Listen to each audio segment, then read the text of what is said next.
2023 চনৰ এইটো আমাৰ পুৰণি কথা এটা ক'বলৈ আপোনালোকৰ লগত ওলাইছোঁ। প্ৰতিবন্ধীসকলৰ বাবে নিযুক্তিৰ বাবে 4th গ্ৰেডত দিয়া হৈছিল 511টা পোষ্ট।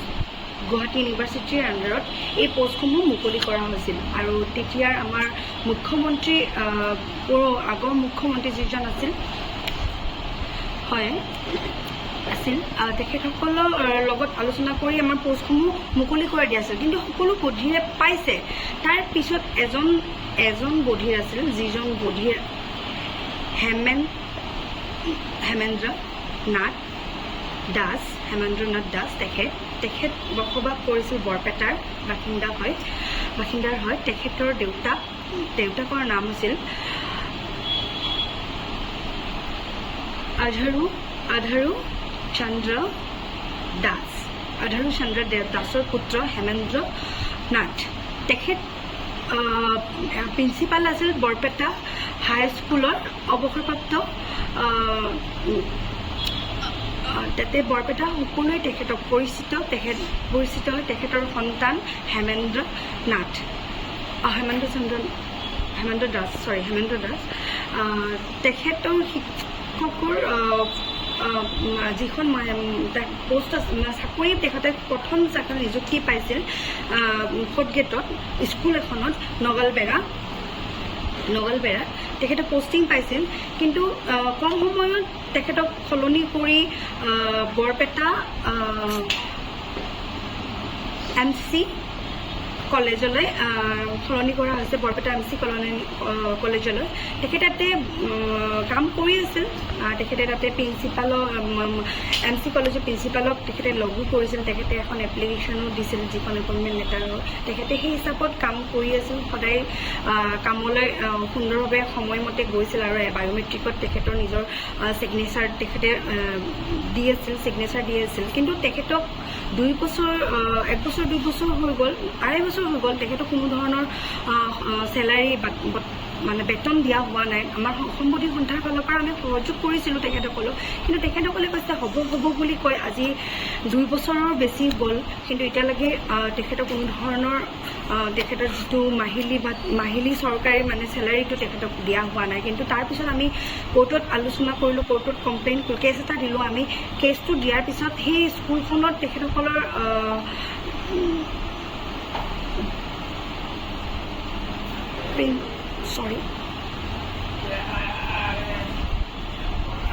ধীৰেন্দ্ৰ হেঙাৰ কাহিলীৰ পৰা তেখেতে আগতে আপোনাৰ কৈছিল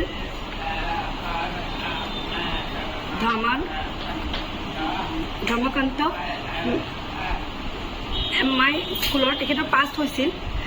কিন্তু এখন লেটাৰ আমাৰ ইয়াতে আছিল, তেতিয়া চেলাৰী তেখেতৰ মেনশ্যন কৰা হৈছিল যে 12,000 পৰা 52,000 তেখেতে পাব বুলি লিখিত হিচাপে কাগজত আছিল। কিন্তু আমি যেতিয়া কোৰ্টত আমি কেছ কৰিলোঁ, তেতিয়া তেখেতসকলে হয়তো ভয় খালে বা কিবা চিন্তিত কৰিল চাগে, হয়তো নাজানো। কিন্তু তাৰপিছত তেখেতৰ হেমেন্দ্ৰ দাসক আপোনাৰ বায়'মেট্ৰিকত তেওঁ বায়'মেট্ৰিকত তেখেতৰ ফিংগাৰপ্ৰিণ্টছটো দিব নোৱাৰা হৈ থাকিল, ব্লক কৰি দিলে। এতিয়া হেমেন্দ্ৰ দাসে তেখেতে প্ৰিন্সিপালক মানে আজি 24 তাৰিখৰ দিনটো, আজিৰ দিনটোত তেখেতে লগ কৰি এখন এপ্লিকেশ্যন এখন দিছিল। আৰু প্ৰিন্সিপালজনৰ নাম আছিল তেখেতৰ MC কলেজৰ প্ৰিন্সিপাল ডক্টৰ প্ৰকাশ শৰ্মা তেখেত হয়। প্ৰকাশ শৰ্মা অধ্যক্ষক লগ কৰি তেওঁ গোটেইখিনি লেটাৰখন দিলে। আৰু লেটাৰখন তেখেতে প্ৰকাশ শৰ্মা অধ্যক্ষই পঢ়ি উঠি তেখেতে লেটাৰখনৰ কোনো ধৰণৰ উত্তৰ নিদি তেখেতে লেটাৰখন ফালি ডাষ্টবিনত পেলাই দিলে। তেওঁ আচৰিত হৈ গ'ল হেমেন্দ্ৰ, কাৰণ আমি 2016 RPW মতে সৰি 2 বছৰ তেখেতে চেলাৰী পোৱা নাই তাৰ কাৰণে তেখেতে কুৱেশ্যন সুধিছিল যে মই কি কাৰণে এই বেতনটো পোৱা নাই বা বেতনটো কি কাৰণে পোৱা নাই মোক বায়'মেট্ৰিকৰ পৰা কিয় ছিগনেচাৰটো ল'ব পৰা নাই মই বুজিব পৰা নাই আপুনি সেইটো হিচাপত তেখেতে লিখিত দিছিল লিখিত হিচাপে তেখেতে উত্তৰটো বিচাৰিছিল কিন্তু তেখেতে সেই উত্তৰটো নিদি তেখেতে কাগজখন ফালি পেলাইছে বধিৰক অপমান কৰাৰ নিচিনা হৈছে এইটো কিন্তু আমাৰ নিয়মত নাই আমি এইটো নিয়মত নাই আমাৰ অসম বধিৰ সন্থাই সঁচাকৈ দুখিত অনুভৱ কৰিছে আৰু সঁচাকৈ আমি দুখ পাইছোঁ কাৰণ কি 2016 RPW এক্টৰ মতে 92 ছেকশ্যনৰ মৰ্মেত আপোনাৰ যাতে বধিৰসকলক কোনো ধৰণৰ উপলঙা ডিজেবিলিটি প্ৰতিটো প্ৰতিবন্ধী কোনো ধৰণৰ উপলঙা কৰিব নোৱাৰে যদি উপলঙা তেনেকৈ কৰে তেখেতসকলক শাস্তি দিয়া হ'ব কিন্তু আজি আমাৰ অসম বধিৰ সন্থাৰ ফালৰ পৰা আমি দুখিতভাৱে আমি এই RPW এক্টৰ অনুযায়ী আমি অতি সোনকালে আমি পুলিচৰ ওচৰলৈ FIR দাখিল কৰিম আৰু লগতে আমি প্ৰতিটো ষ্টেটৰ বধিৰ সন্থাৰ লগ হৈ কেনে আমি প্ৰতিবাদ কৰিম বুলি ভাবিছোঁ আমি অসম বধিৰ সন্থাৰ আমাৰ ফালৰ পৰা আমি এই সিদ্ধান্ত লৈছোঁ চৰকাৰ মিনিষ্ট্ৰী ছ'চিয়েল জাষ্টিছ এম্পাৱাৰমেণ্ট আৰু MC কলেজৰ প্ৰিন্সিপালক আমি এখন লেটাৰ দিম আমি এসপ্তাহৰ ভিতৰত তেখেতে সুন্দৰভাৱে আমাৰ উত্তৰ দিব লাগিব তেখেতে কি কাৰণে এই কথাখিনি উত্তৰ নিদি তেখেতে লেটাৰখন ফালি পেলাইছে যদি তেখেতে উত্তৰ নিদিয়ে এসপ্তাহৰ ভিতৰত তেনেহ'লে আমি তেখেতক ৰেহাই নেৰোঁ আমি আমাৰ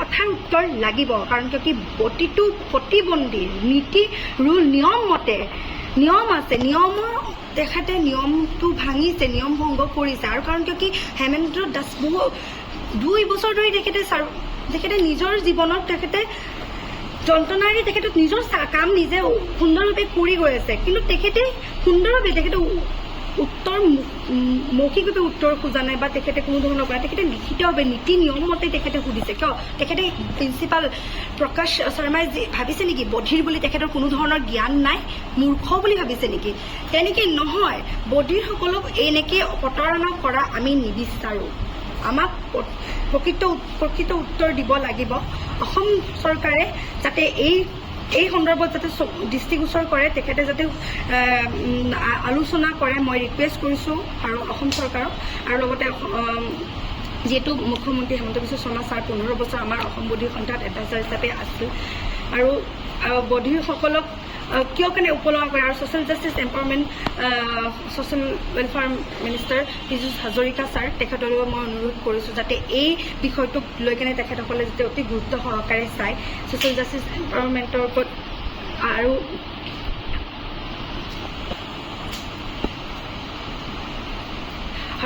এডুকেশ্যন মিনিষ্টাৰ ৰণোজ পেগু ছাৰক মই লগ কৰিছিলোঁ তেখেতে বধিৰসকলৰ সাংকেতিক ভাষাৰ ওপৰত তেখেতে কিতাপ ৰচনা কৰি আছে কিতাপ কৰি আছে যিহেতু আমি বধিৰসকলৰ কাৰণে এখন লেংগুৱেজৰ কাৰণে আমি ইমান আলোচনা কৰিছোঁ চৰ্চা কৰি আছোঁ তাই এনে সময়ত বধিৰক উপলঙা কৰিছে তাতে আমাৰ চৰকাৰৰ বিষয়ববীয়াসকলে যাতে গুৰুত্ব দিয়ে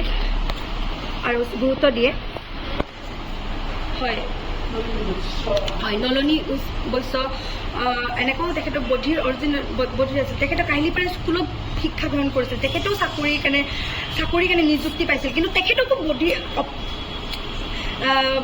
GMC হস্পিটেলৰ পৰা তেখেতৰ যিটো আপোনাৰ বেৰা টেষ্টত তেখেতৰ কোনো কিবা এটা শতাংশ কম পাইছে এনেকেই আমি বধিৰসকলৰ ওপৰত উপলঙা কৰাটো আমি সহ্য কৰিব নোৱাৰোঁ আমি এটা